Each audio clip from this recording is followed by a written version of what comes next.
François Bégodeau, bonsoir. Bonsoir. Nous vous recevons pour une chaîne internet qui s'appelle Thinkerview. Est-ce que vous pouvez vous présenter succinctement? François Bégodeau, écrivain. Est-ce que vous connaissez la chaîne YouTube? Oui. La nôtre? Ouais. Depuis combien de temps? Je crois que je l'ai découverte il y a 3-4 ans.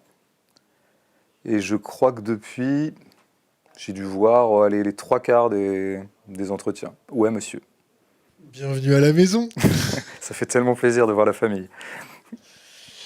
Bon, trêve de plaisanterie, le sujet qui nous intéresse, on peut se tutoyer direct. Ta capacité à analyser la prise de contrôle de la dialectique par nos politiques, qu'est-ce que tu penses de cette nouvelle novlangue qui émerge pour prendre le contrôle de la dialectique en général, ce travestissement de la langue française?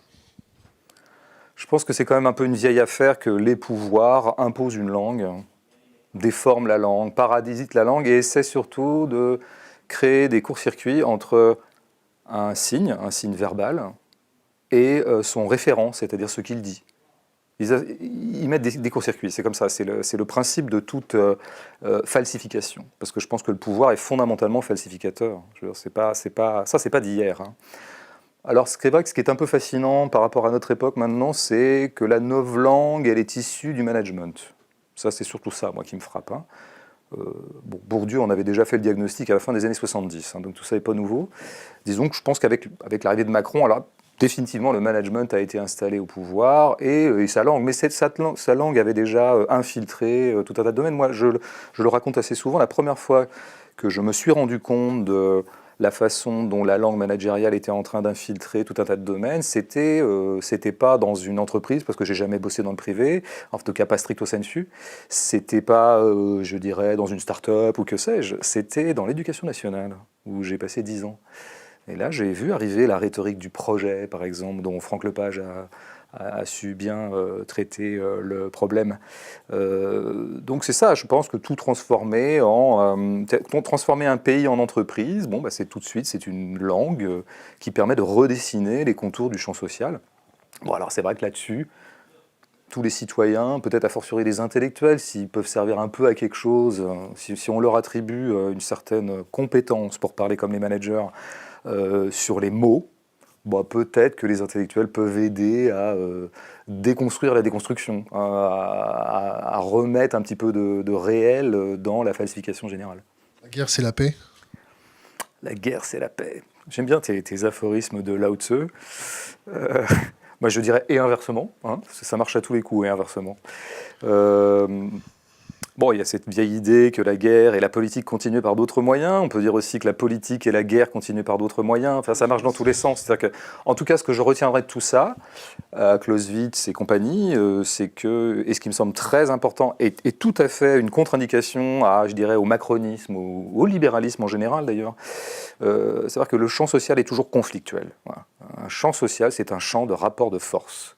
Et que toute idéologie qui nous dirait, bon, ce qu'on voit bien avec le grand débat en ce moment, mais c'en est que, disons, un nouvel épisode qui comprend beaucoup de chapitres antérieurs, à savoir qu'on va se mettre tous autour d'une table et discuter et trouver des points d'accord et des compromis, ça c'est nier ce que c'est qu'un champ social, ce que c'est qu'un corps social. Dans un corps social, il y a des intérêts qui sont contradictoires. Et les intérêts des uns ne sont pas les intérêts des autres. Ce qui fait qu'évidemment, les intérêts des uns seront défendus aux dépens des intérêts des autres. Moi, je suis toujours un petit peu en petite perplexité théorique avec mes amis de gauche quand ils parlent beaucoup de l'intérêt général. Alors c'est une belle notion, l'intérêt général. Chez Rousseau, elle a une profondeur et une complexité passionnante. Mais je crois que ça masque parfois l'idée que justement, il n'y a pas d'intérêt général à proprement parler. C'est-à-dire qu'on pourrait dire que l'intérêt général, bon, des terriens actuellement, c'est que la planète survive, ou que les vivants survivent sur la planète. Ça, on pourrait s'entendre sur cet intérêt général-là. Sauf que dès qu'on commence à en parler, on s'aperçoit qu'il y a quand même des pollueurs et des pollués. En tout cas, il y a des pollueurs, disons des serial pollueurs, et puis des gens qui subissent plus la pollution qu'ils ne l'exercent. Et puis on s'aperçoit que si on veut vraiment sauver le vivant, il va falloir quand même mettre hors d'état de nuire les maxi-pollueurs, qui peuvent être des États, qui peuvent être des multinationales. Enfin, on connaît bien tous, on connaît ces criminels en série. Donc c'est très important de rappeler que la politique, c'est le conflit. Il n'y a de politique qu'à partir du moment où X dit à Y, je ne suis pas d'accord avec toi, et quelque part, il va bien falloir que ce soit pas la guerre, mais en tout cas une sorte d'affrontement, parce que, ben oui, d'une certaine manière, la façon dont tu occupes la cité est contradictoire avec la façon dont moi j'aimerais l'occuper. La façon dont des zadistes essaient d'occuper la cité au sens large, hein, est contradictoire avec le fait que des gens aient voulu mettre un aéroport, bétonner les zones humides qu'il y avait sur ce territoire-là. Je prends cet exemple, mais je pourrais en prendre 4000. On a été faire un petit tour à la ZAD de Notre-Dame-des-Landes, où d'ailleurs on a été très bien reçus et on a vu ce que c'était de près. Le zadiste est hospitalier. Et très accueillant. Ils font du très bon pain d'ailleurs, et des très bonnes pâtes. Bon, désolé pour cette petite parenthèse. On reprend les notes. Le populisme, c'est une façon de discréditer par les mots, c'est un travestissement encore de la langue française, c'est un constat factuel, c'est quoi ? Il faut voir pourquoi ce mot n'est pas nouveau. Ce mot pourrait avoir un sens un peu pertinent si on en regarde l'historicité. Bon, je passe là-dessus. Quel est son usage depuis 10 ans, de façon frénétique, dans le champ public, et notamment du côté des éditorialistes, du côté du pouvoir? C'est un sens de disqualification, et notamment de disqualifier à peu près tout ce qui n'entre pas dans, disons, l'ordre libéral, hein, l'ordre dominant. Alors en fait, on pourrait dire, selon la bourgeoisie, ce que moi j'appelle la bourgeoisie, eh bien, une définition du populisme, ce avec quoi je ne suis pas d'accord. Mouvement dont je perçois qu'il pourrait me nuire et qui pourrait me contester. Ce qui fait qu'il y a eu une espèce d'extension du domaine du populisme. Il y a encore 10 ans, on disait populisme, il y a même encore 5 ans seulement, je le dis dans mon livre, Histoire de ta bêtise, là que je viens de sortir, il y a encore 5 ans, on disait le populisme. Hein. Quand même, en gros, c'était réservé à l'extrême droite. En gros, c'était ça, c'était tous les mouvements auxquels on prêtait des affaires comme le racisme, des choses comme ça. Pas forcément à tort d'ailleurs. Hein, Et donc on se disqualifiait les mouvements qui seraient de cette mouvance-là sous le nom de populisme. Bon. Et puis, nouveauté, depuis 3-4 ans, on s'est mis à dire, la bourgeoisie s'est mise à dire les populismes. Ah tiens, mais qu'est-ce que ça veut dire ça, les populismes? Alors moi, dans un premier temps, j'ai pensé que ça désignait le nombre de pays qui étaient plus ou moins gangrénés par cette lèpre, pour reprendre les termes de Macron. Parce qu'il y avait de la Hongrie, il y avait un peu de Tchéquie, l'Italie, ça commençait à bouger dans ce sens-là. Puis on avait nos petits populismes nationaux, c'est-à-dire en gros le Rassemblement national, bon, et voilà à peu près cette clique-là. Et en fait, non, c'était pas ça. Les populistes, c'était Marine Le Pen et Mélenchon. Ah tiens, l'accusation de populisme concernait les gens de gauche aussi. Donc ça ne valait plus du tout la première hypothèse, la première définition un petit peu clean que donnait la bourgeoisie de populisme, à savoir des mouvements qui jouent sur des affects obscurs comme le racisme, ne valait plus. Parce qu'on peut reprocher beaucoup de choses aux insoumis, on peut reprocher beaucoup de choses à Mélenchon, mais alors absolument irréprochable sur le racisme. Donc les populismes, enfin, c'était vraiment définitivement tous les mouvements qui ne sont pas dans l'ordre libéral. Et puis, par extension, moi je pense, c'est ce que je dis aussi dans le livre, il est évident que c'est pas pour rien que l'insulte suprême pour la bourgeoisie contienne peuple dedans, et est un mot construit sur peuple. Bon, bah, je pense que là, il y a une vieille détestation du populaire qui s'exprime tout simplement à travers la haine du populisme ou le refus du populisme. Fondamentalement, il y a dans la bourgeoisie un dégoût profond de tout ce qui émane du populaire, des classes populaires, du bas peuple, de la plèbe, des choses comme ça. Ce qu'on a très très bien vu depuis le début du mouvement des Gilets jaunes, qui a fait vraiment, qui a imposé une sorte de visibilité du corps populaire. Le corps populaire, avec ses gueules, avec son bagou, avec sa façon de parler, ou de mal parler, ou de parler pas exactement dans les clous de la parole habituelle. Pas du tout une parole managériale, par exemple. Oui, je pense que fondamentalement, moi c'est ce qui m'a frappé en réfléchissant sur la bourgeoisie, c'est à quel point elle peut se donner des atours très contemporains, un peu nouveaux. Et en même temps, il y a une invariance dans la bourgeoisie. Et l'invariance de la bourgeoisie, c'est je possède, donc je veux conserver. Et puisque je veux conserver, j'ai tout à fait peur de la masse qui menace éventuellement mes avoirs. Et la masse, c'est les classes populaires. Donc pour un bourgeois, fondamentalement, il a chevillé au corps la peur de la plèbe. L'individu issu de la classe populaire est toujours quelqu'un de potentiellement menaçant pour la bourgeoisie. Les foulards rouges, c'est ça? C'est le mouvement de la bourgeoisie en mode gilet jaune? Ah ben ceux-là, ils nous ont un peu fait rire quand même. Je veux dire, moi, je... Ah oui, oui, ils m'ont fait rire, ouais. Non, parce que alors ça, comme démonstration de médiocrité, de mesquinerie, de conformisme imbu de lui-même, ça, c'est vraiment le pire de la bourgeoisie, là. Là, on a eu dans cette manif, là, ce jour-là, pour moi, un concentré. Parce que dans la bourgeoisie, vous avez les dominants, il y a les décideurs, les cadres, ceux qui vraiment impriment le mouvement, les grands patrons, les capitalistes, les fondés de pouvoir du capitalisme, ceux qui se succèdent dans les gouvernements depuis X temps. Et puis vous avez cette petite masse un peu silencieuse, qu'on appelait la petite bourgeoisie d'ailleurs à une époque, qui va être un soutien indéfectible pour tout ça, pour les gens du dessus, et qui se retrouvent dans une position tout à fait inconfortable et qui, pour moi, susciterait chez moi plus parfois de la pitié, à savoir qu'ils ils veulent absolument se distinguer du populaire. Et en même temps, ils ne seront jamais assez bourgeois pour pouvoir aspirer à je dirais, une aisance bourgeoise. Ils sont dans cet entre-deux qui a longtemps incarné sur les sites usines le petit chef qui était probablement humilié et regardé avec beaucoup de condescendance par le vrai chef, et qui était détesté par les ouvriers et les travailleurs du coin. Qui passait sa haine sur le petit travailleur, c'est ça? Voilà, qui se vengeait de ses propres frustrations à ne pas être un vrai chef sur le petit... Je crois que là, oui, les foulards rouges, ouais, c'est la continuité de ce sociotype tout à fait pathétique. L'anarchisme, ça te fait penser à quoi? Est-ce qu'il n'y a pas d'anarchisme dans les Gilets jaunes? Oui, c'est ce que je crois m'être entendu dire ça dans une radio. Oui, non, c'est pas un mouvement anarchiste dans la mesure où il est en... D'ailleurs, je ne veux pas du tout faire de généralité sur les Gilets jaunes. Je crois que c'est évidemment très composite et on trouvera plein d'éléments très disparates dedans. Mais globalement, je pense que la demande faite à l'État n'est pas un geste anarchiste. L'anarchiste, fondamentalement, à tort ou à raison d'ailleurs, considère que l'État n'accorde rien.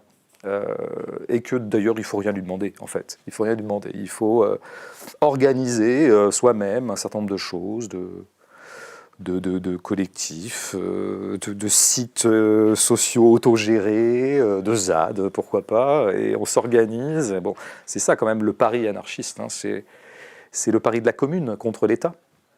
L'analyse du traitement médiatique, l'analyse des éditorialistes, leur capacité à employer certains mots, est-ce que ça te fait bondir en tant qu'intellectuel? Est-ce que ça te fait peur? Bon, moi, il faut bien savoir que, pour des raisons diverses, je bondis peu. Et qu'en fait, les éditeurs... Enfin, je crois que c'est aussi ça. Par exemple, voilà, on parlait d'anarchisme. Moi, j'ai appris ça par le punk. C'est-à-dire que le punk, qui est quand même une espèce d'incarnation musicale de l'anarchisme, c'est discutable ce que je viens de dire, mais je pense que c'est pas si faux. C'est à travers le corps punk que j'ai compris ce que pouvait être l'anarchisme et l'attitude, la proto-attitude de l'anarchiste. Et je pense que fondamentalement, un anarchiste n'est jamais en colère contre le pouvoir, parce qu'il n'en attend rien. On n'est en colère que par rapport à quelque chose dont on a attendu quelque chose, quand on se sent floué, quand on est un amant éconduit, parce qu'on a attendu de cette jolie jeune femme ou de ce joli jeune homme, au choix, qu'il se passe quelque chose entre nous. Donc on peut être très en colère d'avoir été conduit.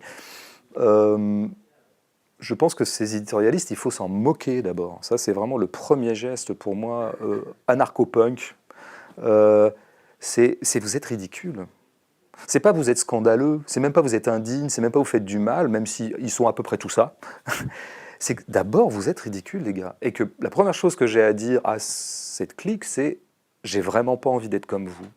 Et je vous plains d'être ce que vous êtes. » Parce que c'est bien triste, le métier que vous faites. Il est d'abord triste. Alors après, on peut repolitiser un peu la chose et être un peu moins dans une punk attitude et être un peu plus dans des réflexes de citoyenneté, un peu plus sérieux.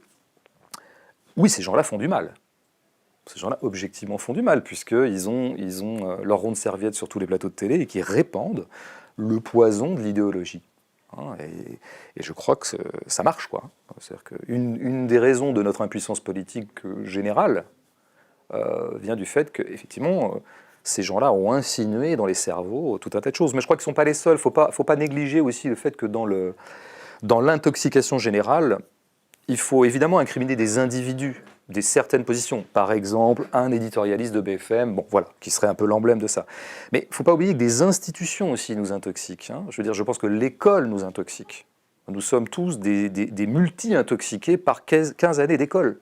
À l'école, on apprend, quelle est la chose qu'on apprend à coup sûr dans une école? C'est déjà la discipline et l'asservissement, et la soumission, hein, quand même. Donc d'une certaine manière, dans cette espèce de cartographie ou de carte des générales des institutions toxiques, Jean-Michel Apathy, on lui prête beaucoup trop de pouvoir d'une certaine manière. Donc il ne faut quand même pas trop se tromper d'ennemis ou se tromper de réflexion dans cette affaire. Pour moi, les éditorialistes, c'est un peu du folklore. Du folklore journalistique. Tiens, en parlant de folklore journalistique, je fais une petite parenthèse. Est-ce que tu as entendu parler de la Ligue du LOL? Bah, comment ne pas en entendre parler, hein, parce que ça fait une semaine que c'est en boucle partout. Cela dit,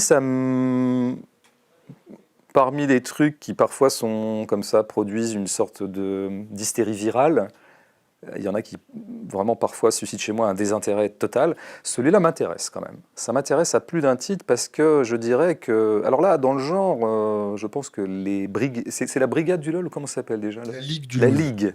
C'est intéressant qu'il soit appelé la Ligue. Hein. Bon, ceux qui ont un peu de notion d'histoire comprendront. Ils n'ont pas de notion d'histoire, ils ont dû s'appeler comme ça par rapport à la Ligue des Gentlemen. Ouais, c'est possible.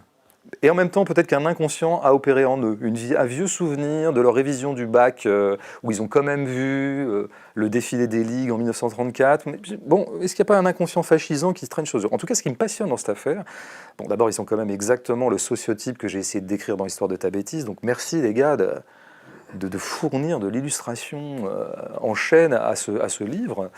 Non, ce qui est intéressant, c'est que les types œuvreront peut-être encore dans un espace moral et idéologique qui est quand même celui de la petite morale humaniste sympatoche. En fait, on pourrait appeler ça des cools. Moi, je les appelle les cools. Le cool est gay-friendly, le cool est évidemment pour l'égalité homme-femme, le cool est super au taquet sur MeToo. Autant de causes que je partage, hein, je m'empresse de le dire. Bon, ces gens-là, voilà, c'est des gens un peu de quotidien, l'émission de Yann Barthès, quoi. Même si, quoi qu'il y a des types, il y a des anciens de cette émission qui sont un peu dans l'affaire. C'est intéressant, Hugo Clément, Martin Veil, je crois. Bon, c'est rigolo, c'est très rigolo. Donc voilà, ce sociotype-là, leur fond de commerce, leur obsession, leur ADN, c'est vraiment, en fait, de délivrer des leçons de morale aux méchants pas beaux du monde entier, aux méchants pas cool. Donald Trump, méchant pas cool. Je n'ai pas beaucoup de sympathie pour Donald Trump, je m'empresse aussi de le préciser. Mais chez eux, méchant pas cool. Alors qu'Obama, gentil cool. Bon, ils sont un peu là-dedans, ça je le détaille un peu dans le bouquin. Et c'est ces gens-là qu'on prend en flagrant délit de misogynie, homophobie, tout ça. Alors, soit on dit, on fait juste comme eux, on fait de la morale, genre, ah là là, ils sont méchants, c'est horrible, tout ça. Soit on essaie d'analyser le truc, alors moi ça me passionne, parce qu'il y a quelque chose... Ce qu'il faut voir dans les leçons de morale, c'est qu'elles sont pénibles, mais qu'elles sont fausses. Il y a quelque chose de profondément faux dans la morale. Quand vous n'avez qu'un discours moral, vous occultez tout un tas d'aspects du vivant. Lesquels aspects du vivant que vous avez refoulés par moraline, c'est Nietzsche qui parle de moraline, eh bien vont faire retour, comme tout ce qu'on refoule. Voilà, comme ça avait fait retour chez Mehdi Méclate. Moi, ça m'a un petit peu frappé, il y aurait un parallèle possible entre l'affaire Mehdi Méclate et ces gens. C'est pas pareil, mais il y a une analogie. Ben voilà, ces gens qui ont fait comment leur fond de commerce ou leur cœur de métier était la morale, était la coolitude, ben forcément les affects pas cool ont macéré en eux et avaient besoin d'un exutoire. Et Twitter leur a offert cet exutoire. Il faut toujours se méfier. Je crois que c'est Nietzsche qui dit à peu près, je ne connais pas la phrase exacte, mais il n'y a rien de plus mensonger qu'un homme indigné. Alors on est un peu loin du sujet, mais par analogie, je pense que c'est quand même ça. Méfiez-vous toujours des gens, non pas qui ont des réflexes moraux, parce qu'il faut avoir des réflexes moraux, et nous en avons tous. Quand on dit que le capitalisme détruit la planète et qu'on le déplore, c'est un réflexe moral. Donc il ne faut pas évacuer la morale. En revanche, des gens dont le régime moral ou le registre moral est le registre exclusif, à l'exclusion de toute autre forme de pensée et de saisie du monde, alors il faut vraiment se méfier de ces gens. On découvre toujours des drôles de choses sur eux. Donc cette affaire-là m'a bien intéressé à ce titre-là. J'ai pour habitude de poser de temps en temps une question qui fait bondir tout le monde. Je me fais l'avocat du diable. Ouais. Est-ce que les gens sont devenus trop cons? Ouais, je t'entends souvent poser cette question et non, j'en partage pas le libellé. Ça me fait pas du tout bondir. Du temps de ma vie de chanteur de punk rock, j'avais écrit une chanson qui s'appelait Où sont les cons? Parce que il y avait beaucoup ça dans le milieu alternatif, contestataire, c'est-à-dire qu'on s'en prenait beaucoup. Ah, bah, tant qu'il y aura des cons, les gens sont tellement des cons. Les spectateurs de TF1 sont des cons, parce qu'à l'époque c'était ça, c'était le spectateur de TF1 qui était l'emblème du con. Et je n'aimais pas beaucoup cette rhétorique parce que d'une part, elle vous situe de facto dans le camp des pas cons. Et c'est bon, c'est un peu une autoglorification un peu facile. Et puis d'autre part, je ne suis pas sûr que c'est à la connerie exactement qu'on ait affaire, quoi. Non, il faut quand même affiner un peu le trait. Je ne suis pas sûr que ce soit à la connerie. Par exemple, je ne crois pas que nos gouvernants soient des cons. Leur problème, c'est pas la connerie. Parfois, des gens pensent que les gouvernants actuels, par exemple, gouvernent mal parce qu'ils se trompent. Mais ils ne se trompent pas du tout. Macron fait très exactement ce qu'il a envie de faire. Ce pourquoi il est programmé. C'est-à-dire mener une politique qu'on va bientôt pouvoir appeler ultralibérale. Il ne s'égare pas, il n'y a pas d'égarement chez lui. Donc je préfère toujours moi partir quand même du postulat que notamment les sujets sociaux font les choses, enfin en tout cas les acteurs politiques, on va dire plutôt, font les choses en connaissance de cause, quoi. Et puis il ne faut pas négliger aussi que je crois que règne beaucoup Par exemple, pour dire les gens qui regardent touche pas à mon poste sont des cons. Ça serait qui des cons en fait? Ce serait quoi maintenant les cons? Ils font quoi? C'est des gens qui... Ils sont où en fait? Je repose la question que je posais en 96. Toi qui parles de cons, ça serait qui? Bah non, on porte pas de jugement, on pose juste la question. On voit la population continuer d'avancer dans une marche où ils se font broyer. C'est de la passivité intellectuelle, c'est quoi?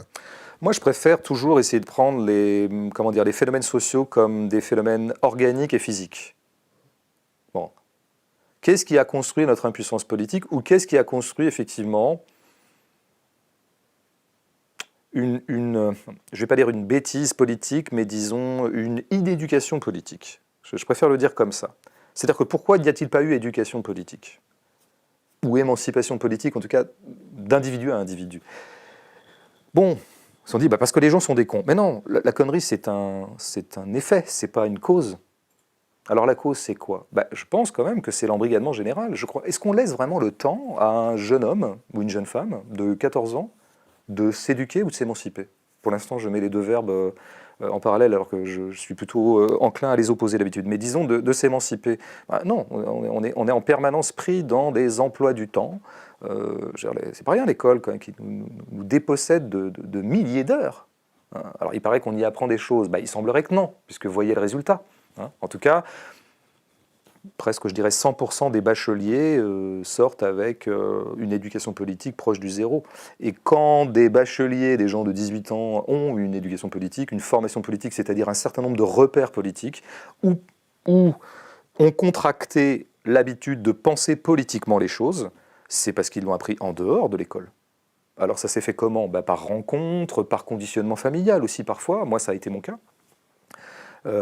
Mais c'est pas parce que certains étaient cons et d'autres pas cons. C'est-à-dire qu'il y a des phénomènes sociaux qui font que se construit une sorte effectivement de, je dirais pas de bêtise politique, mais en tout cas d'inculture politique ou de non-habitude de penser politiquement les phénomènes. C'est quoi la politique?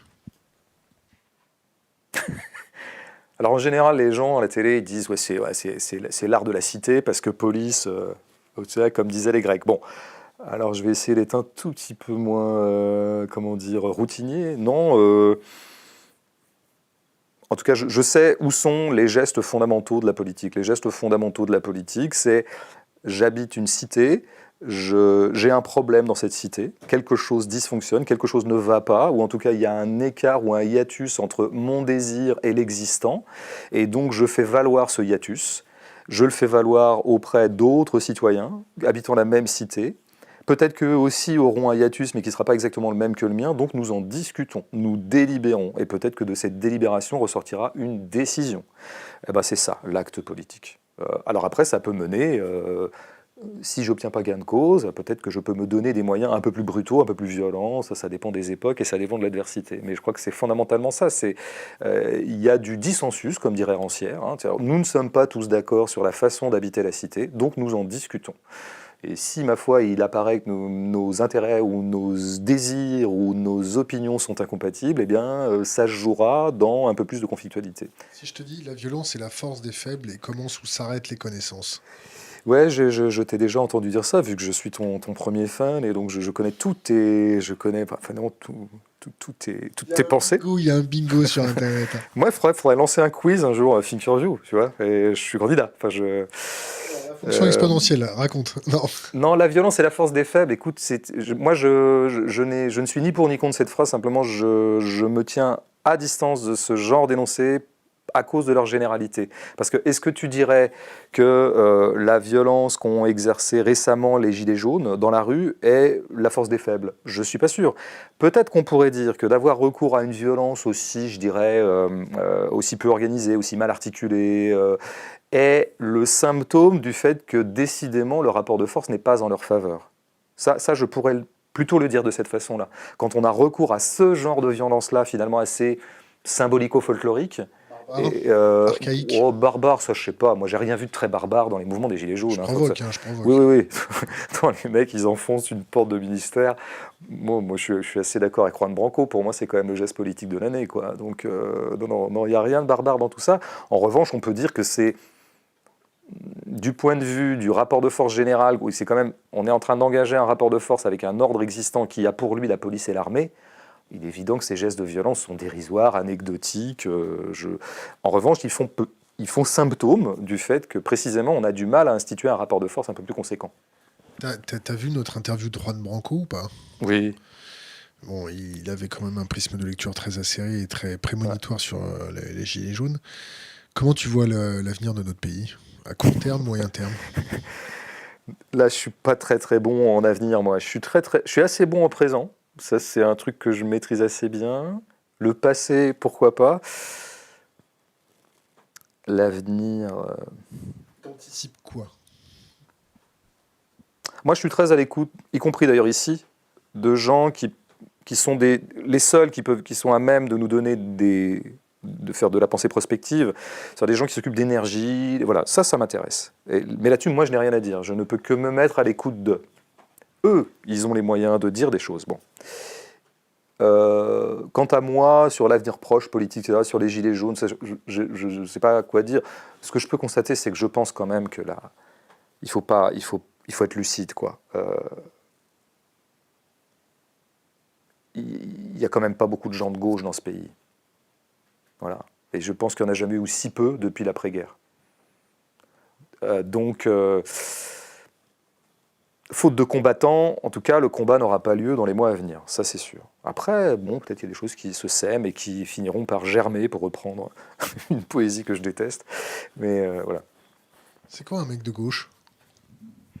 Bah, c'est vrai qu'on est nombreux à gauche maintenant à de plus en plus préférer se passer de ce terme, en fait, je crois, auquel il faudrait substituer plein d'autres choses.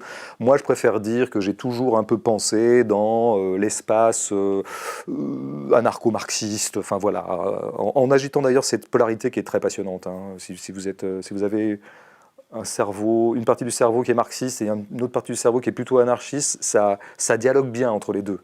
Ça s'est souvent frité la gueule entre les deux, et les uns ont souvent massacré les autres, mais intellectuellement et du point de vue de l'analyse des choses, de la situation, de la vie sociale, je pense que ce sont deux traditions extrêmement puissantes, que je redécouvre, que je découvre tout le temps, et portées par des figures tout à fait admirables, pour lesquelles je me sens une grande fraternité.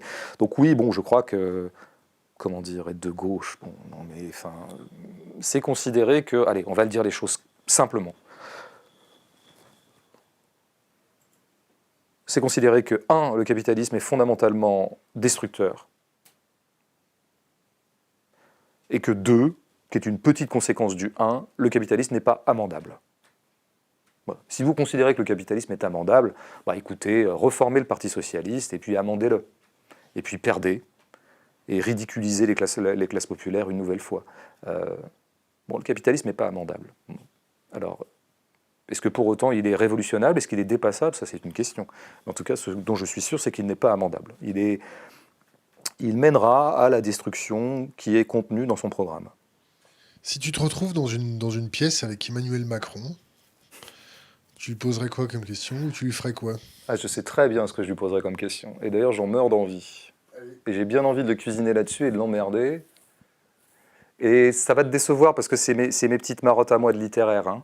Mais une des choses qui m'a puissamment exaspéré dans le fait Macron, c'est qu'il ait eu l'audace, l'outrecuidance et l'obscénité, en fait, pour tout dire, de se prétendre littéraire. Alors ça, non, ça... Qu'il soit prétendu de gauche était évidemment un immense mensonge. Mais tout le monde était au courant. J'ai l'impression que beaucoup plus de gens ont cru quand même qu'il avait pour de vrai lu des livres. Ça m'a un petit peu effarouché en tant que gardien du temple littéraire, alors que je suis convaincu que ce type n'a pas ouvert un livre de littérature depuis 20 ans. Il n'en a pas eu le temps. Ouais, je veux dire, on n'a pas le temps. Et puis surtout que ce qui apparaissait très bien d'ailleurs dans un livre sur lequel j'avais écrit dans Transfuge, qui était le livre de Philippe Besson, qui depuis est devenu consul à Los Angeles. C'était un des types qui l'avait accompagné. C'est un écrivain, Philippe Besson, que je connais d'ailleurs en tant qu'écrivain, qui a été proche de Macron et qui a donc fait ce livre qui est en gros une espèce d'hagiographie de Macron, où il racontait la campagne de Macron avec une espèce d'admiration comme ça pour le panache du jeune homme qui conquérait comme ça Paris, tel un héros alsacien évidemment.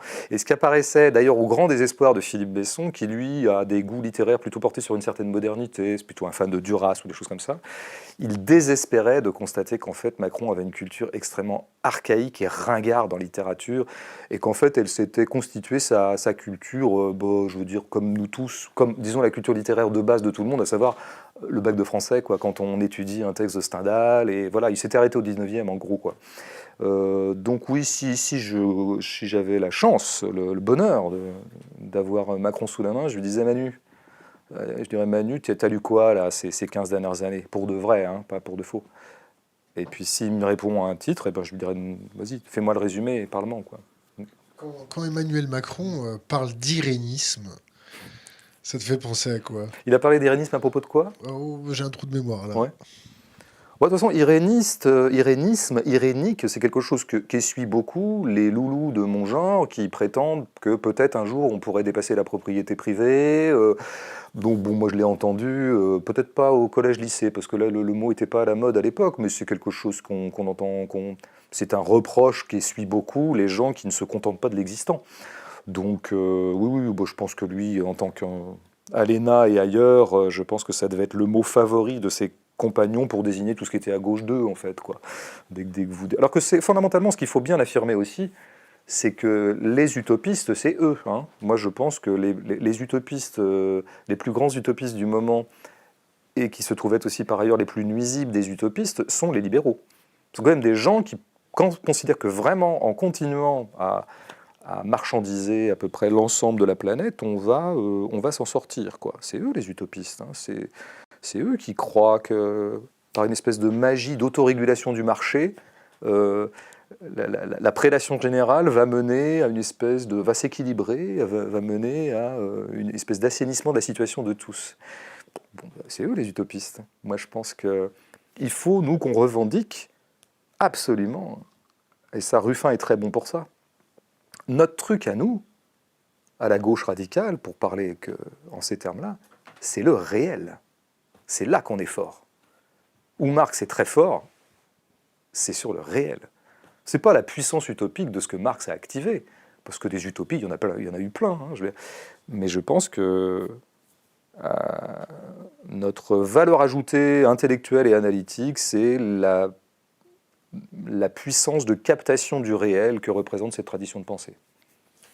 Je vais te poser une question qui va essayer de te déconcentrer un peu.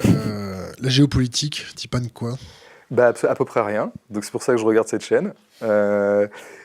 Après, ça me passionne, hein, évidemment, parce que là, penser les choses en termes géopolitiques me paraît toujours les penser dans des bons termes, plutôt que de se raconter des histoires à la con.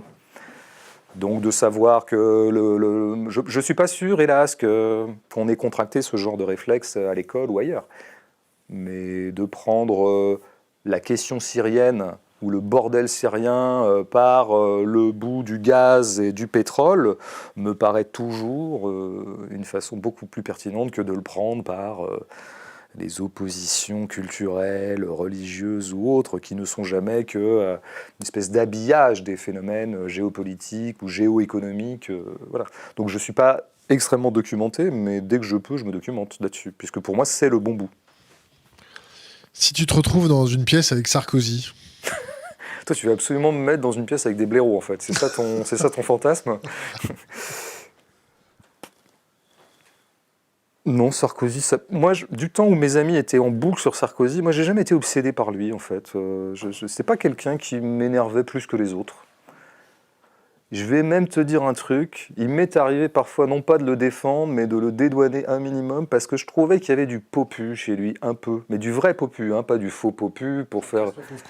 Ouais, c'est-à-dire qu'au moment de Casse-toi pauvre con, par exemple, moi j'ai eu des milliers d'heures de débats devant des bières pour dire que... Mais moi ça me va si un président il dit ça. Moi c'est le contraire que j'aime pas. Pourquoi est-ce que les présidents parleraient différemment de nous? Enfin moi je suis très très démocratico, anarchico, horizontal là-dessus. Mec, moi en plus je comprends très bien, sur le moment. Il y a un mec qui se poste exactement sur la route de Sarkozy pour lui dire à quel point il veut pas lui serrer la main. Le mec a le droit de faire ça, hein. Je trouve que c'est de bonne guerre et que c'est un rapport égalitaire que Sarkozy dit bah, écoute, casse-toi, pauvre con. Si tu veux me serrer la main, t'es capable. Ouais, moi qui suis. Moi je suis pour que les présidents se comportent. Alors là, moi je sais que c'est pas une thèse consensuelle et majoritaire, celle que je suis en train de délivrer, mais moi je suis pour qu'ils se comportent comme les autres, quoi. On a vu que tu t'étais un peu chauffé avec Patrick Cohen sur la 5. T'as un mot à rajouter dessus? Tu t'y attendais? C'est des nouveaux chiens de garde? C'est quoi? Alors, qu'ils soient les nouveaux chiens de garde, oui, et je pense qu'un documentaire du même nom l'a très bien démontré, et d'autres documents, voilà. Je savais que j'allais... En fait, mon livre est très particulier, celui qui sort, parce qu'il se trouve qu'il décrit par le menu un certain type social qui est absolument coïncident aux gens qui sont amenés à m'inviter sur les plateaux de télé ou à la radio, ou qui sont amenés à être les premiers lecteurs de ce livre, c'est-à-dire les journalistes. Ceux qui l'ont reçu il y a 2 mois, avant qu'il sorte. Je ne pense pas que ce soit inédit dans l'histoire des livres, mais quand même, là, il y a une drôle de conjonction, je dirais, entre le contenu de mon livre et les situations que je suis amené à vivre, les situations audiovisuelles que je suis amené à vivre pour le défendre. 6J. Oui. C'est 6J qui veut dire... Ah ben non, tu l'expliques toi. L'alignement des planètes. Voilà. Je ne sais pas pourquoi cette expression alignement des planètes, ça fait 2 ans que tout le monde l'utilise. Et 6J, c'est encore plus raffiné. Donc je savais très bien que... Bon, et Anne-Elisabeth Lemoine, comment dire, j'aurais pu construire mon livre autour d'elle. Bon. Alors je savais qu'il était possible que Patrick Cohen soit en plateau, parce qu'il n'y est pas toujours, mais très vite en rentrant sur le plateau, je me rends compte, tout ça, ça va paraître chichiteux ce que je dis, mais je pense que c'est intéressant, comme ça techniquement, je me rends compte qu'il n'a pas le livre devant lui, et que donc c'est pas lui qui est chargé de m'interviewer. Donc je me dis, c'est plutôt, je vais avoir affaire à Anne-Elisabeth Lemoine et à Marion Ruggieri, et puis éventuellement Lescure, que je connais un peu. Et donc je me dis, ok, très bien, Cohen a fait l'impasse sur le livre, c'est pas grave, les mecs se répartissent le boulot en fait. Lui, il était sur Philippe Val la veille, lui, j'avais vu l'émission la veille. Bon. Et très bien. Alors, ce qui m'a quand même un peu énervé, du coup, c'est qu'ils se permettent d'intervenir, malgré ça. Parce que pour moi, le deal, c'est simple. Hein. Moi, je fais un livre, tu m'invites pour un livre, tu le lis. Tu le lis, puis on en parle, puis tu as le droit de pas être d'accord. Ok. Mais le mec qui fait son petit sniper à 2 balles, là, et qui essaie de me chercher, là, 3, 4, 5 fois, sur des petits trucs mesquins en plus, non, vraiment pas. Donc là, ça m'a pas mis de bonne humeur, et du coup, je l'ai rembarré. Bon, je dois bien avouer que je suis pas à la base un fan de Patrick Cohen. Je pense que c'est quelqu'un qui a produit aussi énormément de propagande quand il était à la matinale de France Inter. Il est pour beaucoup... il est un des pions du glissement réactionnaire du Parti Socialiste, du glissement autoritaire... Bon, en gros, c'est un valsien fanatique. Tiens, tu parles de Valls. Quand on voit Valls s'allier avec l'extrême droite en Espagne, c'est beau. Bah surtout, c'est pas surprenant. Il continue son programme. Tout est normal. Vous savez, c'est un petit peu comme les mecs de la Ligue du LOL. Hein. Quand vous voyez Valls, quand vous le voyez à l'époque, déployer tant d'énergie et de sueur, je me souviens, dans un congrès à La Rochelle, contre le FN... Ce zèle qu'il mettait, ce zèle antifasciste qu'il mettait, sentait pas bon. Il faut toujours s'amener de ce que j'appelle la psychologie paradoxale. Quand vous voyez un tel déchaînement d'énergie de quelqu'un pour vraiment faire barrage au fascisme qui vient, c'est bien qu'il y a des petites particules fascistes qui sont en train de s'agiter dans le petit bonhomme censément antifasciste qui est en train de s'agiter là. Et on voit bien que Valls, de toute façon, il a presque, je dirais presque il a un corps autoritaire, il a un corps de petit caporal. Et donc, aucune surprise à le voir. D'abord, aucune surprise à le voir, pour le coup, officiellement prendre l'étiquette d'un parti de centre-droit, voire d'un parti libéral, hein, d'abord, dans un premier temps, en Catalogne. Puis, effectivement, par glissement, accepter l'alliance avec l'extrême droite. Ouais. On va prendre 2-3 petites questions Internet et revenir à notre interview. Alors juste, j'ai fait une bourde. Les nouveaux chiens de garde. Non, c'est pas Pierre Carl, absolument. C'est Gilles Balbastre et Yannick Kergoat. Voilà, absolument. Donc autant pour moi, merci la communauté. Donc question d'Internet, que penses-tu des Black Blocs ?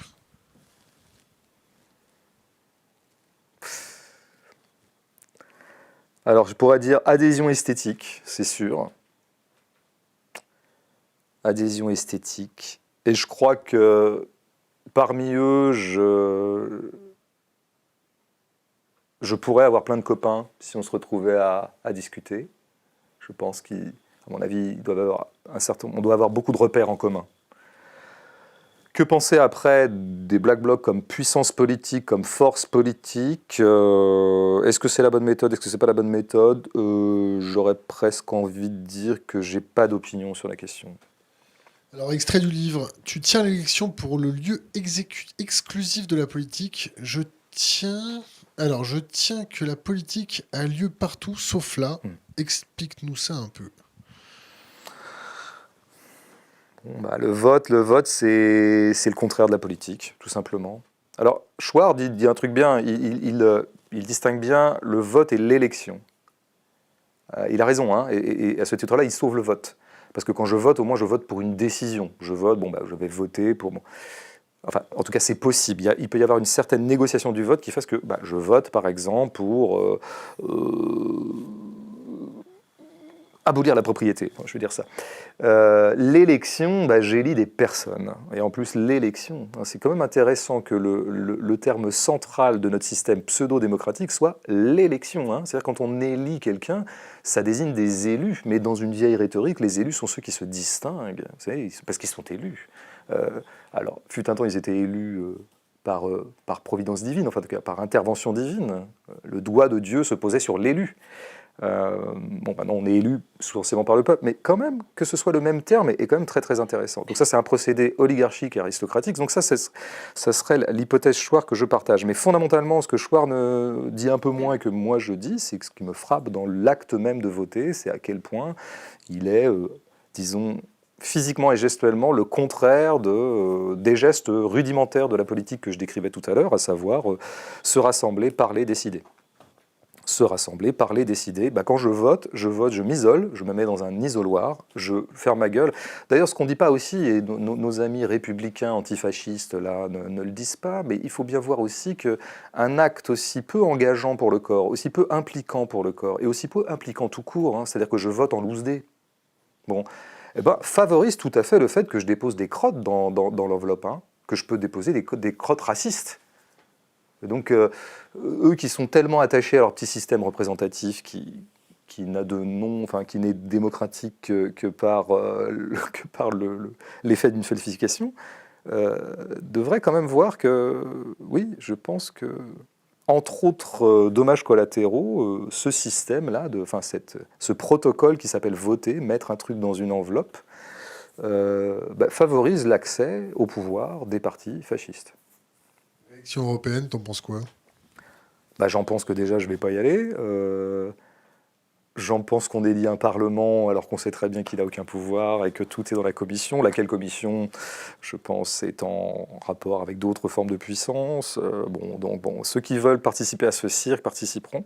C'est bien dommage, puisque, par ailleurs, on voit bien se profiler, encore une fois, le plébiscite par le vote...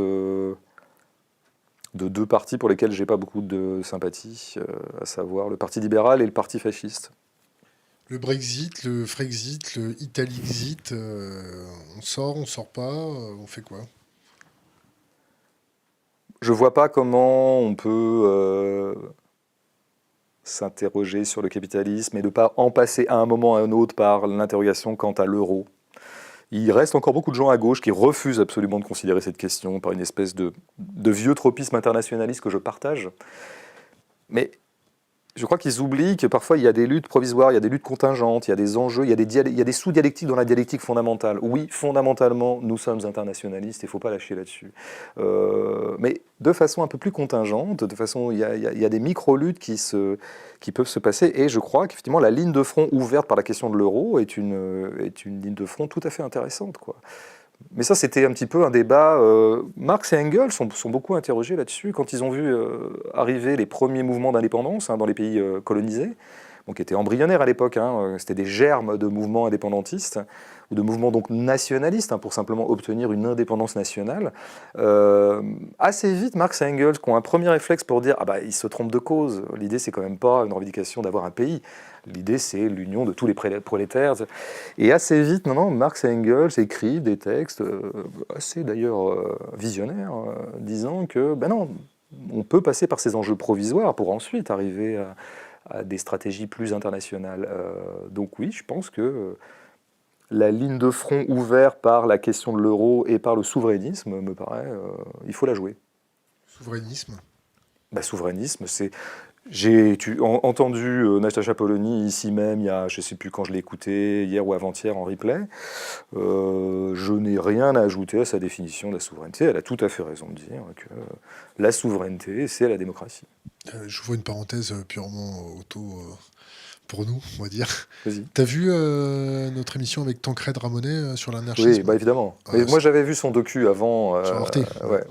Super docu. Question d'Internet. Quels mots ont le pire usage possible dans les médias selon toi? Ah là là, mais alors là, c'est pas possible ce que vous me demandez, parce que c'est tous les mots qui seraient à faire, à corriger, quoi. Bon, je pense, j'en parle un peu dans mon livre, mais je pense que le terme progressisme me paraît, alors là, de niveau 9 dans l'entourloupe. Ça, c'est fort quand même. Et qu'on continue, mais donc il rejoue la même scène, là, quand même, en vue des européennes. De nouveau, il joue la scène progressiste contre populisme. Bon, et que les journalistes laissent dire ça aux politiques, c'est d'une inconséquence absolue, quoi. Donc celui-là, je le mettrais quand même en 1 actuellement, mais il y en a tellement d'autres. Alors, le bon mot à la place de populisme, c'est démagogue. Alors? Ouais, démagogue, oui, pourquoi pas. Démagogue, ça avait un sens, mais alors dans ce cas-là, démagogue est complètement découplé de ce qu'on appelle populisme maintenant, puisque qui n'est pas démagogue parmi les responsables politiques? Enfin, je veux dire, il faut toujours un peu en passer par un peu de démagogie. Alors après, il y a des degrés, mais... Non, mais vous savez, en plus, ce que je ne dis pas sur le populisme, et qui est en fait l'essentiel, c'est que le mot populisme est construit sur peuple. Et j'ai dit à quel point tout à l'heure, du coup, il véhiculait une sorte de vieille haine du populaire. Mais le mot peuple lui-même est sujet à caution. Le mot peuple lui-même est un mot, je dirais, de la tradition d'extrême droite plutôt.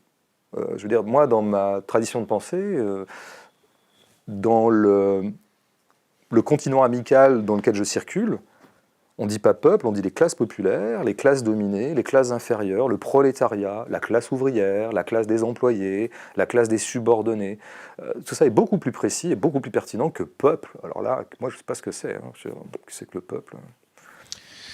Si l'Internet commun n'existe pas en soi...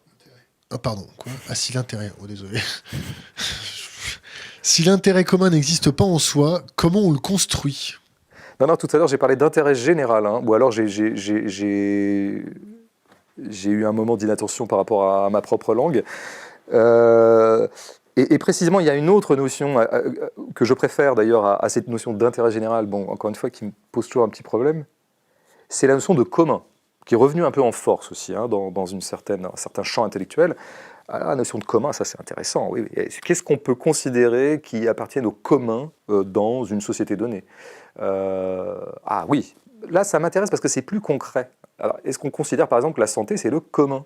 Et si la santé c'est le commun, elle doit absolument pas être marchandisée. Point. Ça c'est des horizons clairs. Et puis commun, c'est commune. Bon, tout ça m'intéresse. Là, ça commence à devenir vraiment intéressant. La violence des riches, comme l'ont nommé les pinceaux Charlot, mène à la destruction de la planète. On fait quoi? Oui, alors moi, je dirais, par rapport aux pinceaux Charlot, pour lesquels j'ai évidemment plutôt de l'amitié, et même beaucoup d'amitié, on va les recevoir dans pas longtemps. eh ben, vous les saluerez de ma part avec respect et fraternité. Mais non, moi, j'aime pas dire les riches. C'est un truc que j'aime pas chez Étienne aussi, Foire. Évidemment, il y a des riches, hein, ok. C'est pas les riches, putain, c'est le capital, les gars, c'est pas pareil. Et donc c'est la violence du capital hein, dont je parle. Il y a même une notion que Lordon a reprise récemment, mais qui n'est pas de lui, qui est le capitalocène plutôt que l'anthropocène. Ouais, c'est pas l'être humain qui détruit la planète, hein, ou qui se détruit lui-même plutôt, ou qui détruit les bêtes. C'est pas l'être humain, il n'y a pas de il n'y a pas d'essentialisation de l'humain à voir là-dedans. C'est le capital. Alors après, peut-être qu'on est nombreux à activer à notre échelle le capital, en consommant, voilà, on est tous plus ou moins mouillés dans le truc. Hein. Mais c'est le capital, la prédation. Donc c'est la violence du capital, qui est une violence inextinguible, hein, irréversible, tant qu'on n'a pas arrêté ce bolide lancé comme ça, sans conducteur. Bon, il accomplira la destruction qu'il est voué à accomplir. Alors pourquoi le bourgeois qui gagne 2500 € est plus proche de ceux qui gagnent 15 000 € que ceux qui ne gagnent 1500? Bah ça c'est oui, bah, je pense que du coup voilà mon livre moi ne parle pas des riches ni des ultra riches mais parle vraiment de la bourgeoisie. Et la bourgeoisie c'est large en fait, hein, c'est pas mal de gens, c'est 15-20% de la population, peut-être un peu moins. Et parmi lesquels, effectivement, il y a des gens qui pourraient presque stricto sensu, du point de vue de leur compte en banque ou de leur patrimoine, être plutôt du côté des classes inférieures. Mais pour tout un tas de raisons, parce qu'ils se vivent comme ascensionnels, parce qu'ils considèrent que le mode de vie bourgeois est un modèle, est un but à atteindre, vont plutôt pactiser objectivement avec la bourgeoisie. Donc oui, vous avez eu un vote Macron, il y a des gens qui touchent 2000 balles et qui ont voté Macron parce qu'ils considéraient que... parce qu'ils adhèrent à cette espèce comme ça de Startup Nation, enfin voilà tout ce qu'on sait. Ils adhèrent à la coolitude macronienne, ou à la pseudo-coolitude macronienne, hein, parce qu'on voit bien ce que donne la coolitude de Macron quand il est un peu contesté. Hein. C'est une coolitude qui se... C'est-à-dire que le jeune cool se transforme assez vite en adjudant-chef quand même. Hein. Donc oui, c'est toujours troublant de voir qu'il y a tout un tas de gens, mais c'est eux que je vise, entre guillemets, dans mon bouquin. Quoi. C'est comment pouvez-vous être les complices objectifs d'argentiers qui d'ailleurs n'ont pour vous que du mépris, ce qui nous ramènerait à nos foulards rouges. Alors, question internet, es-tu inquiet? Dans la vie en général? Ah bon, c'est pas précisé. Alors j'avais une réponse d'Hippocagneux à ça quand j'étais jeune et frimeur. Je répondais toujours oui, je suis inquiet au sens de intranquille, au sens où la quiétude, vous voyez là. Voilà, je suis un type assez intranquille, ça c'est sûr. J'aime bien le mot intranquille en plus, c'est un très beau mot. Donc Pessoa a fait un beau livre, bon, 2 livres même je crois. Ouais, moi je suis pas le mec le plus tranquille du monde. Mais je pense que la question portait plutôt sur est-ce que je suis inquiet pour le monde, pour la planète, pour mes semblables. Je crois que j'ai quand même des capacités d'altruisme limitées. Hein. Je ne porte pas en permanence sur mes épaules le sort du monde. J'ai du mal à compatir organiquement et physiquement aux petits ouvriers chinois qui sont en train de s'activer pour que moi je puisse consommer tranquillement. Alors ça c'est une question perso. Si je te dis A légal, ça te fait penser à quoi? A légal. A légal? C'est pas illégal, c'est A légal. Ah, c'est pas mal ça. Ça me plaît. De toute façon, le A me plaît toujours, comme préfixe privatif ou préfixe neutre, je sais pas comment on dit. J'aime bien ça. Moi, j'aime bien les gens amoraux et non pas immoraux. Donc, A légal, c'est pas mal, ouais. C'est pas mal, ouais. Qu'est-ce que tu entends précisément par là? Par rapport à toutes les dispositions et les directives qui nous sont passées récemment sur Internet par rapport à la vie privée. Ça, on fera une émission autour de ça. D'accord. Alors, question littéraire d'Internet. Quel romancier vous plaise? Ça fait plaisir de parler un peu de littérature, mais je vais être court pour pas ennuyer ceux qui... Il y en a plein qui me plaisent, je sais pas, mais je vais en citer 3 contemporains. parce que j'aime bien soutenir un peu mes petits copains. Donc Echnoz,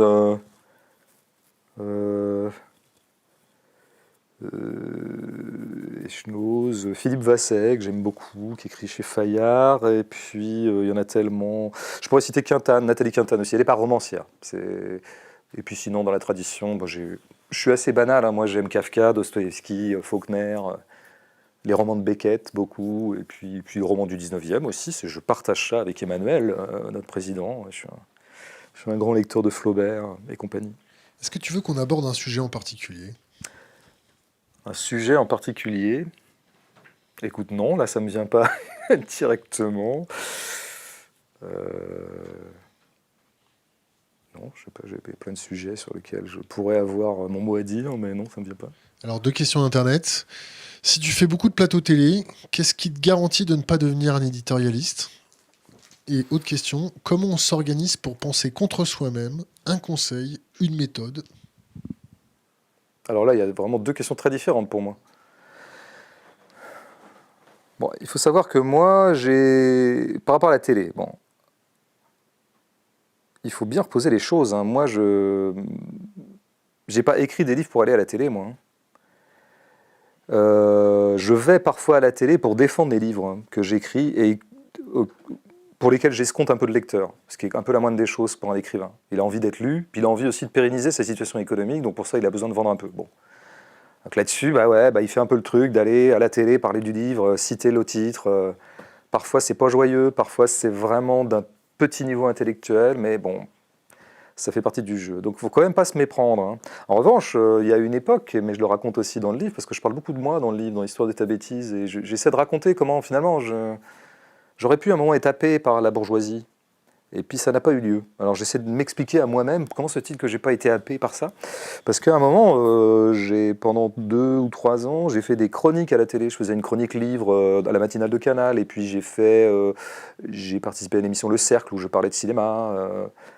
Bon, mais alors moi, dans mon esprit, il s'agissait quand même de parler de livres et de films, quoi. Donc il y avait loin jusqu'à Christophe Barbier, quand même, quoi. C'était pas encore ça. Et quand on est invité à la télé, comme je peux l'être en ce moment, à mon avis, je vais pas l'être beaucoup dans les semaines à venir, parce que voilà, passons. Avec eux ? Non, mais je pense que, clairement, on va pas me voir beaucoup dans les semaines à venir sur le service public. Comme là, j'ai une petite intuition comme quoi, quand même, ils se protègent. Ils se protègent. Non pas que je me considère comme dangereux, c'est eux qui ont peur de ma pauvre petite personne inoffensive. Un rien les fait paniquer. Mais, donc quand j'y vais, moi j'y vais en tant qu'invité et je suis absolument pas maître des horloges, je ne maîtrise rien dans le dispositif. Les journalistes me posent les questions qu'ils veulent et en général, c'est pas des questions que je trouve extrêmement pertinentes. En tout cas, elles ont rarement à voir avec le travail pour lequel je suis là. Donc j'y vais vraiment pas de gaieté de cœur et en tout cas, je suis absolument pas dans une position d'éditorialiste. Donc, après, l'autre question, c'était quoi? Je sais plus. Comment on s'organise pour penser contre soi-même? Un Ouais. conseil, une méthode. Alors là-dessus, il faut être rigoureux. Penser contre soi est un cap qui me paraît absolument nécessaire et réjouissant, et en même temps, je pense que c'est impossible. Je pense qu'au bout du compte, on ne pense jamais véritablement contre soi. Par contre, on peut toujours faire penser une partie de soi contre une autre partie de soi. Et pour ça, il faut s'armer de lucidité. Je dirais plutôt, soyons lucides sur nous-mêmes. Alors, il y a un truc pour lequel on peut être parfaitement lucide sur soi, parce qu'inversement, les gens vous opposeront toujours l'idée que, mais non, on n'est jamais le plus lucide sur soi-même, parce qu'on on n'est jamais le mieux placé pour s'évaluer soi-même. Je veux bien commencer à considérer cette question. Mais il y a un truc pour lequel on est toujours le mieux placé par rapport à soi-même, c'est sur notre vie factuelle. C'est-à-dire, peut-être que vous qui me regardez en ce moment avez sur moi une vérité que moi je n'ai pas. Par exemple, quelle tête j'ai, quelle humeur ressort de moi, quelle humeur ressort de mes gestes, etc. Ça c'est sûr, ça je n'en suis pas. Vous êtes beaucoup plus compétent que moi pour en juger que moi-même. En revanche, il y a un truc que moi je sais et que aucun de nos millions d'auditeurs ou de spectateurs ne savent, d'auditrices peut-être, c'est l'emploi du temps exact de ma journée. Il n'y a que moi qui sais. Et donc, où je peux être souverain par rapport à l'analyse de moi, c'est sur les faits. Je connais les faits de ma vie. Et alors là, j'essaie de le faire un peu dans le livre, mais je l'avais fait aussi dans un autre livre qui s'appelle Deux singes ou ma vie politique, qui est une sorte d'auto-analyse de ma généalogie politique, on peut dire. Ah bah ouais, je crois qu'on a quand même du matériel pour se juger soi-même, se regarder. Il faut se regarder faire. Euh, Le geste introspectif est aussi douloureux. Euh, Pas tout le monde est prêt à un instant T à avoir ce geste introspectif. c'est très bien dit. C'est vrai que là, j'en étais sur le fait technique, c'est-à-dire comment arriver à être lucide sur soi. Bah, je veux dire, se regarder faire et s'éprouver dans une situation. Par exemple, je vais dire un truc qui est un peu trop complaisant, mais c'est le premier exemple qui me vient en tête. Je me suis vu en présence de la bourgeoisie ne pas me sentir chez moi. Ça disait des choses sur moi. En fait, je me suis jamais découvert autant anarchiste qu'en fréquentant un peu la bourgeoisie culturelle. Je me suis vu être irrité, je me suis vu m'ennuyer, je me suis vu, etc. C'est très important. Après, ce que tu dis est très vrai, ça serait la complication non pas technique de l'auto-analyse, mais la complication psychologique. Et alors là, il faut être simple. Je ne suis capable d'une lucidité cruelle contre moi, et qui me coûte un peu, qu'à partir du moment où j'ai un stock d'autosatisfaction. Un réel stock de souffrance. Mais les deux en même temps. Si vous voulez. Par exemple, je peux très volontiers, dans Histoire de ta bêtise, dire les parties bourgeoises de moi, dans la mesure où je suis assez sûr d'être puissamment non bourgeois. Vous voyez, je peux très facilement reconnaître que j'ai raté un livre, parce que, à tort ou à raison, hein, peut-être que je m'illusionne, mais je suis intimement convaincu que j'en ai écrit de bon. Bah, peut-être que c'est par mégalomanie, hein, je veux dire ça vraiment. Mais là, on parle de phénomènes autopsychologiques. Et donc, je pense que j'ai une plus grande propension à l'autocritique, sèche et froide et cruelle. Il faut être absolument cruel avec soi. Si j'ai un petit stock d'amour de moi-même. C'est pour ça que c'est très important de s'aimer. Il faut être content de sa propre puissance aussi. C'est très, voilà, pour exercer très très bien la pensée contre soi-même. Krishnamurti, ça te parle? Bah, ça me parle parce que j'en entends parler de plus en plus, par toi sans doute, par quelques-uns de tes invités, mais j'ai jamais pratiqué directement. Alors, question Internet, si tu étais ministre de l'Éducation nationale, tu ferais quoi? Bah, j'avais écrit un texte là-dessus parce que la revue Charles avait demandé à des zigotos de mon genre Ils nous avaient désignés ministres les uns et les autres, et puis chacun avait écrit un petit texte pour dire ce qu'il ferait dans les premiers jours de sa mandature, ou je ne sais pas comment on dit pour un ministre. Et donc moi, évidemment, j'avais hérité de l'éducation nationale, puisque j'ai un peu un passif dans le domaine, et donc j'avais écrit un texte où je décrétais ma première mesure en tant que ministre de l'Éducation nationale, qui était évidemment de supprimer l'école. Et donc c'était aussi une auto-amputation du ministère. Donc ça faisait 2 gestes anarchistes pour le prix d'un. Et donc j'expliquais, j'égrenais la raison pour laquelle je supprimais, en tout cas, l'école obligatoire. Question Internet, qu'est-ce que tu penses de la collapsologie? Alors, bon, je n'en connais globalement que Pablo Servigne. J'ai moins écouté les autres, mais c'est vrai qu'il est un peu le leader sur le... Il a un peu breveté la collapsologie, Pablo. Non, il Non n'a rien breveté du tout. Oui. Non, mais je l'aime bien, par ailleurs. J'ai plutôt beaucoup de sympathie pour lui. Et j'écoute avec attention tout ce qu'il dit, et notamment quand il est technique et scientifique. Ça, vraiment, j'aime bien quand il repart de l'énergie, par exemple. Ça, il est passionnant sur ces questions. Quand il fait un peu plus de prospective moralo-politico-philosophique, là, je le trouve un peu plus nébuleux. Et je le trouve ambigu, et je le trouve pas assez politique, par exemple. Je le trouve un peu plus... Il a parfois des accents qui m'évoquent davantage un développement personnel raffiné et subtil qu'une véritable pensée politique. Mais je crois que lui, il se refuse aussi, justement, pour tout un tas de raisons, il refuse d'engager une rhétorique sèche et agressive contre le capitalisme. Donc, alors que je pense que c'est ça, le fond de sa pensée. C'est un mec qui est très très sympa. Mais j'en doute pas une seconde. C'est vraiment d'une gentillesse. Mais j'allais presque dire qu'il est peut-être trop sympa, comme une de ses idoles, Kropotkin, qui se trouvait aussi une de mes idoles. Et Kropotkin, dans la grande tradition des anarchistes, a fini vaincu, défait, laminé, parce que quand même, à force de s'être auto-persuadé lui-même, en observant des fourmis, qu'au bout du compte, les hommes avaient une propension à la fraternité et à l'entraide dès que ça merde, je caricature évidemment, Kropotkin et Servine, ça vaut mieux que ça, que quand ils se sont pris tous les deux dans la gueule, enfin Kropotkin et un certain nombre d'anarchistes, la violence brutale et cynique de la bourgeoisie, du fascisme, et parfois des marxistes et des staliniens, d'un seul coup, ils se sont rendus compte que la fourmi humaine n'est peut-être pas aussi, comment dire, programmée à l'entraide. Dernière question internet, bon, pas la dernière, mais on va passer, on va reprendre le fil de notre interview. Michel Clouscar, tu connais? Ouais, c'est pareil, c'est marrant, Kluskar, il a une nouvelle vogue, mais je me demande si ça passe pas par Michéa, ça. Je crois que c'est Michéa qui en parle et qui l'a remédiatisé. En fait, je vais dire un truc par quoi il faut toujours commencer quand on vous demande ce que vous pensez d'un intellectuel. Je n'ai jamais lu Michel Clouscar. Je n'ai lu que des articles sur lui. J'ai vu un ou deux passages télé qu'il a pu faire à l'époque. Alors à un moment, j'ai eu tendance à le classer dans l'étiquette gauche réac ou marxiste réactionnaire. Et plus ça va, plus je me dis, et je l'avais même un tout petit peu, je l'avais titillé dans un livre d'entretien que j'avais fait.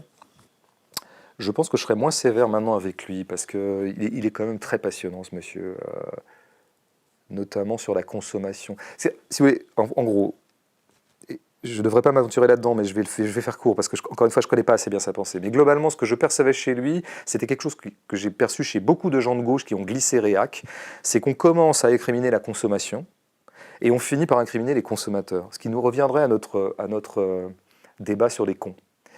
Bon, c'est la consommation le problème, c'est pas les consommateurs qui ces pauvres cons. Et puis en plus, Clouscar s'en est beaucoup pris à la culture de masse, y compris, bon, par exemple au rock'n'roll, au rock. Et oui, ok, bien sûr que le rock a fait partie d'une sorte de soft power américain et qu'il a été une grande entreprise commerciale, bien sûr.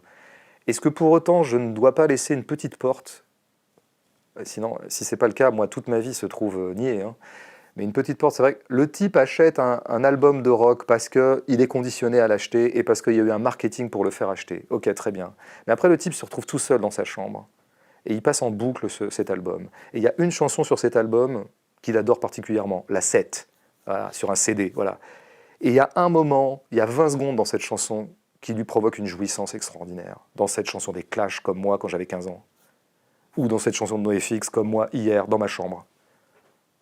J'écoutais Coquille de clown, et à un moment, voilà, il y a un doublement de guitare qui à chaque fois me rend dingue.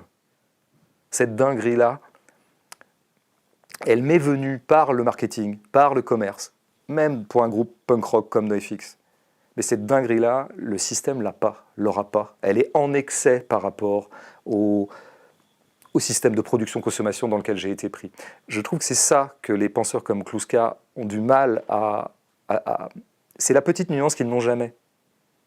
Et il ne faut pas l'oublier. Je veux dire, il y a des éléments, enfin comment dire, il y a des effets tordus du capitalisme qui fait que parfois, il y a eu des gestes d'émancipation qui ont été portés par des produits commerciaux. De la même façon que moi, je pense que je m'émancipais un peu quand je regardais Colombo, quand j'avais 16 ans, sur TF1. Quoi. Vous voyez il ne faut jamais confondre les deux. L'analyse systémique de la consommation. Et là-dessus, je pense que je serais absolument d'accord avec Clouscar et tout un tas de gens. Et l'analyse anthropologique de ce que font ces produits aux gens. Et il ne faut pas prendre les gens pour plus cons qu'ils ne sont.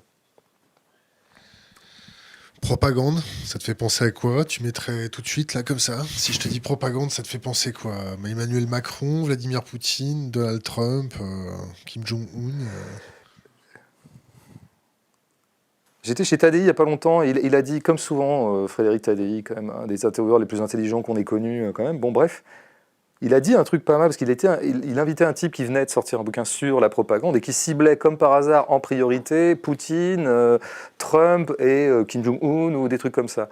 Et Tadei, qui a de la culture, et qui commence par ailleurs à avoir un peu de bouteille, disait, mais en fait, le mot propagande, dans les années 70, c'était un mot positif. Les groupes gauchistes disait qu'il faisait de la propagande et l'assumaient. Donc en fait, la politique, c'est la propagande. La politique, c'est subjectivement, j'ai des idées et j'essaie de déverser mes idées, en tout cas de les répandre, de sorte que ça crée des mouvements. Quiconque prétend être objectif et neutre dans cette affaire, c'est lui qui est un malade. Donc le problème n'est pas tant qu'il y ait de la propagande, le problème c'est qu'elle ne dise pas son nom. Et ce qui est bien au moins avec des gens comme Poutine, c'est d'une certaine manière la propagande russe, elle dit son nom. Bon. Ce qui est beaucoup plus retors quand même, c'est quand la propagande ne dit pas son nom et qu'elle se pique d'objectivité gestionnaire ou managériale. Hein, Monsieur Macron. Non, Macron. Bah, par exemple, évidemment. Enfin, tous ces gens qui disent y a pas, c'est la fameuse phrase de Tony Blair que j'avais mis dans une pièce de théâtre. Il n'y a pas de droite, il n'y a pas de gauche, il n'y a que les politiques qui marchent, blabla, blabla, blabla. On va s'asseoir autour d'une table, et tous ensemble, on va étudier la solution objective et scientifique du problème, et tout le reste n'est que subjectivité, fake news et propagande.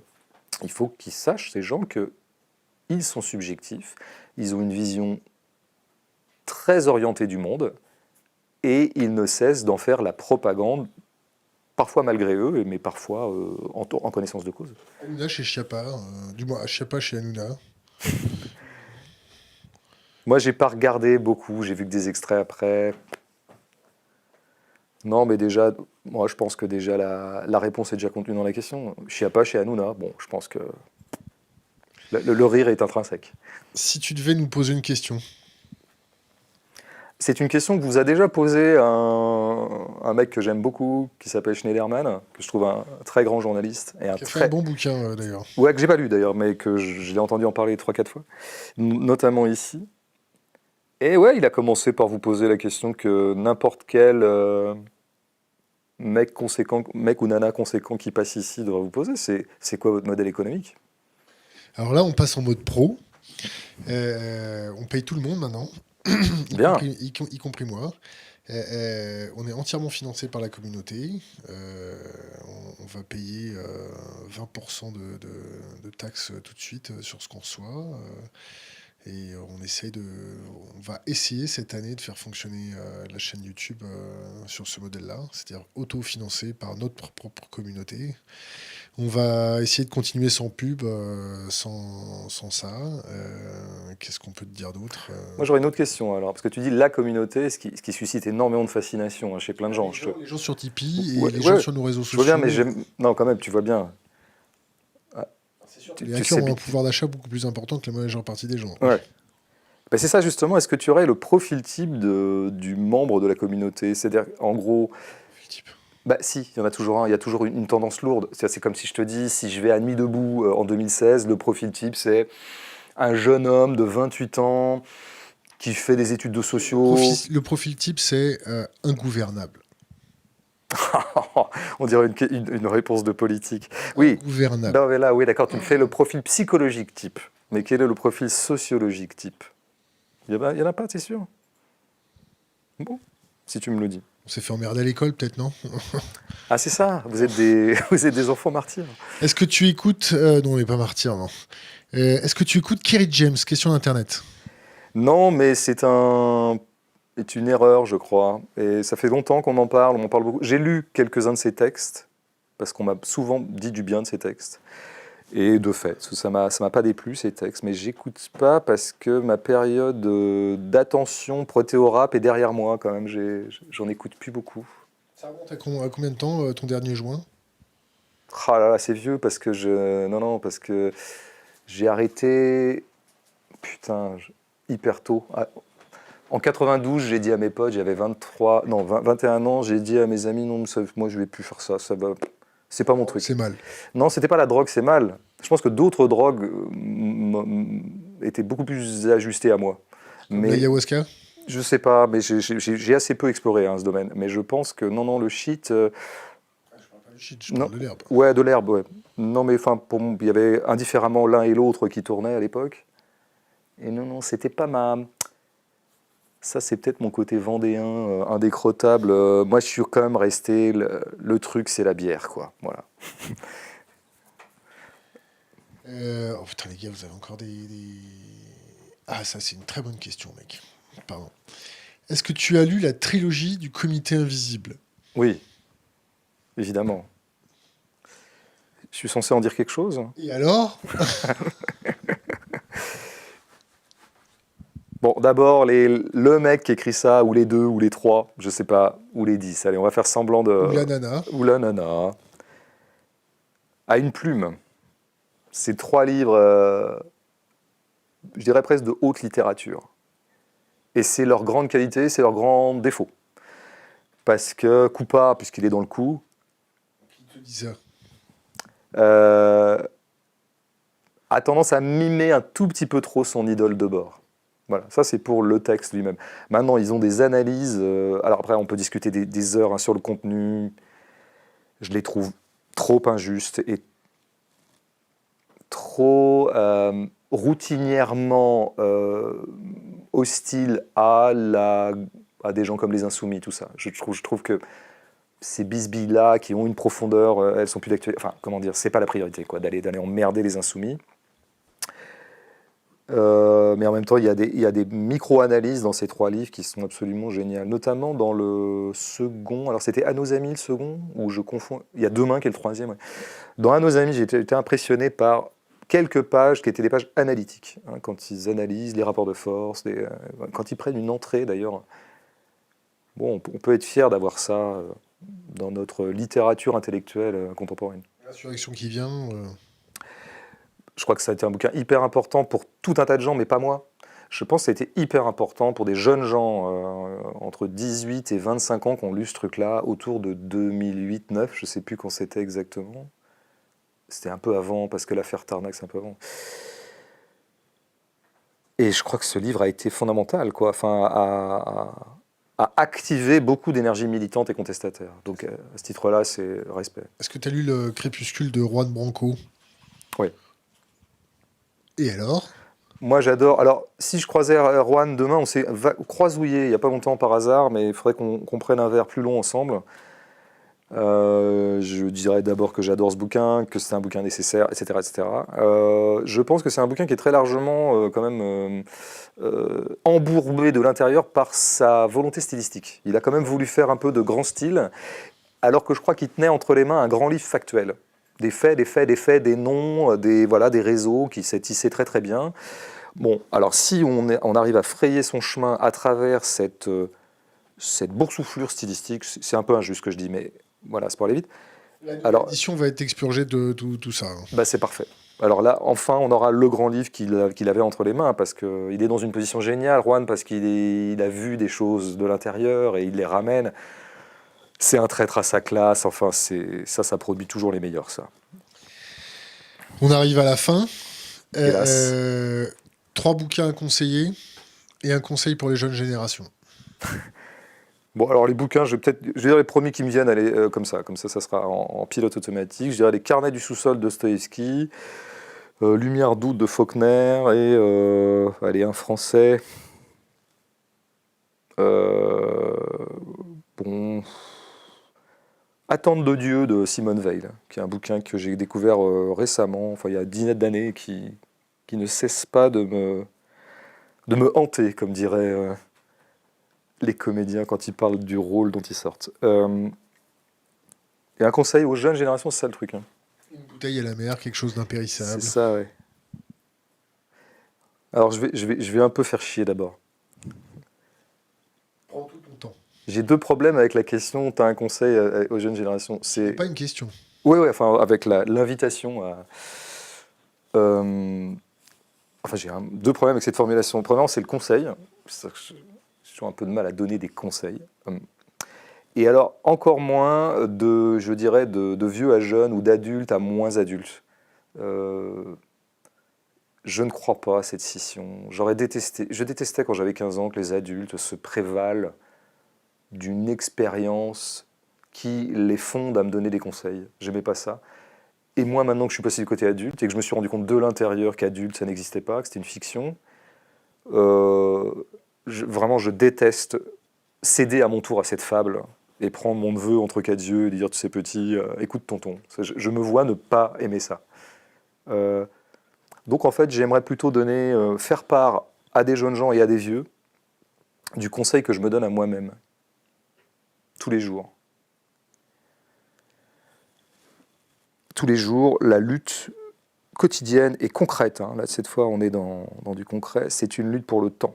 Et moi j'ai perçu ça assez tôt en fait, intimement, j'ai été très très vite conscient, très très tôt dans ma vie, je pense, c'était un peu structuré autour d'une certaine angoisse d'ailleurs, mais que tout allait jouer sur le temps dans cette affaire. Qu'en fait, l'émancipation, c'était d'abord s'émanciper du temps imposé.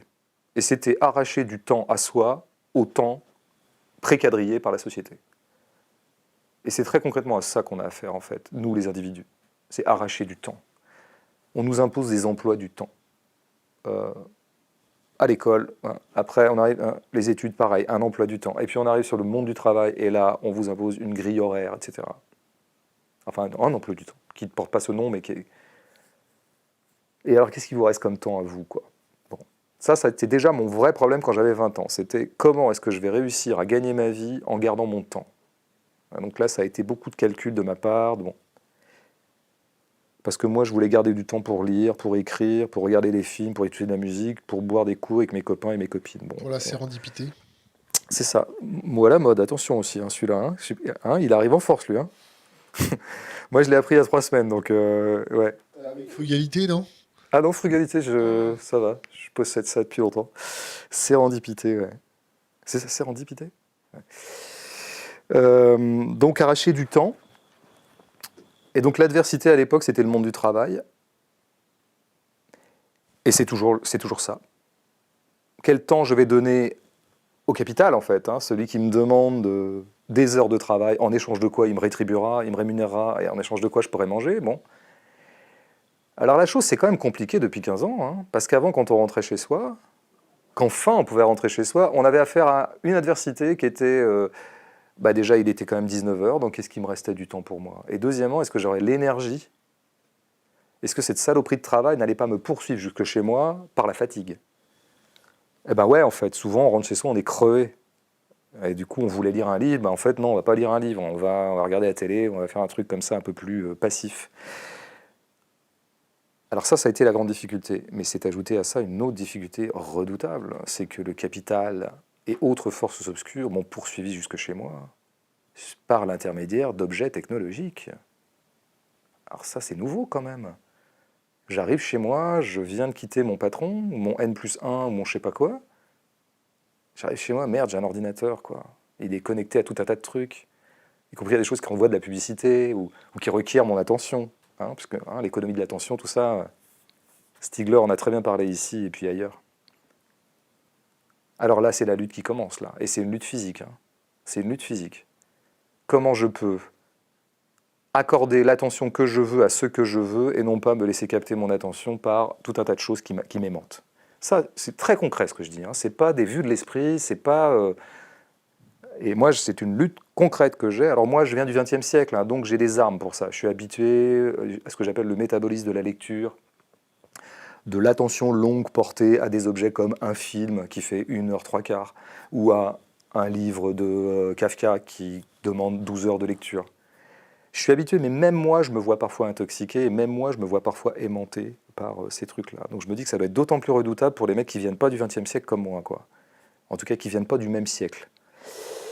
Or, c'est bien ça le truc, quoi. Et que, alors là, je le conseille aux jeunes, à moi-même, aux vieux, à tous, hein, tous ceux qui rentrent chez eux et qui, fut un temps, auraient sans doute se seraient concentrés longuement sur un texte, par exemple un texte, qui, au lieu de quoi, vont volatiliser leur attention dans une espèce de multi-attention, celle qui est ordonnée par les outils qu'on sait. Alors ça, c'est quand même, ça, c'est la guerre domestique concrète à laquelle nous avons tous affaire. Et moi, je sais que les premières perdants de cette affaire, ça va être mes copains littéraires. Hein. C'est nous autres qui produisons des textes longs. Alors nous, on va être les premiers à passer à la trappe, ça je le sais. Hein. Tu te trompes peut-être, non? Regarde, nous, on fait des interviews longues et on cartonne. Ça, j'en suis convaincu, mais attention, hein, ça, j'ai toujours abondé dans ce sens quand je voyais les journaux ou les pure players ou les gens qui font des journaux en ligne ou des vidéos en ligne, je les voyais écourter leur truc, faire des produits de 3 minutes. Je me disais, vous êtes con, quoi. Ça serait le moment ou jamais de faire 2 heures. Et je suis très content donc que vous n'ayez pas cédé à ça. Mais d'abord, tu t'aperçois que c'est quand même rare. T'as remarqué? On est seul. Voilà. Moi, je crois qu'il y a beaucoup de gens, des énergumènes comme moi, qui sont capables de regarder une conférence de Lordon d'1h 3/4 en vidéo, tu vois, mais parce que je viens de l'autre siècle, hein, voilà, encore une fois. Sur le reste. Et puis après, l'attention portée à un texte, c'est quand même autre chose, quoi. Donc, pour moi, une journée est gagnée si j'ai réussi à me concentrer durablement sur quelque chose dans ma journée. Me concentrer durablement sur le même objet pendant 1, 2, 3, 4 heures dans ma journée. Est-ce qu'on a tous 1, 2, 3, 4 heures dans nos journées où on s'est concentré sur le même objet, c'est-à-dire un bouquin, un film, je ne sais pas, tel sujet qu'on explore c'est ça quand même la guerre domestique qu'il faut qu'on mène tous là. Le combat aussi pour l'introspection. Se concentrer durablement sur quelque chose, ça peut être sur soi-même. Ça peut être, c'est ce que dit Bernanos, que j'ai relu récemment. Récemment, il a fait un livre contre les robots, La France contre les robots. Bernanos en 42, ou 3 ou 4, je ne sais plus. Enfin, très très visionnaire Bernanos, alors qu'a priori c'est quand même un mec catholique, royaliste. Enfin, c'est pas le mec qu'on aurait désigné comme favori pour anticiper sur l'avenir. Livre extraordinaire où il dit la vie moderne, ou comment il dit ça? Je ne sais pas si c'est la modernité. Peut-être la modernité est une conspiration contre la vie intérieure. C'est du Bernanos, ça va loin, c'est un peu hyperbolique. Il va fort, il a du souffle, Georges. Et peut-être qu'il exagère, mais il y a quelque chose qui se dit là-dedans quand même. François Bégodeau, merci. Merci.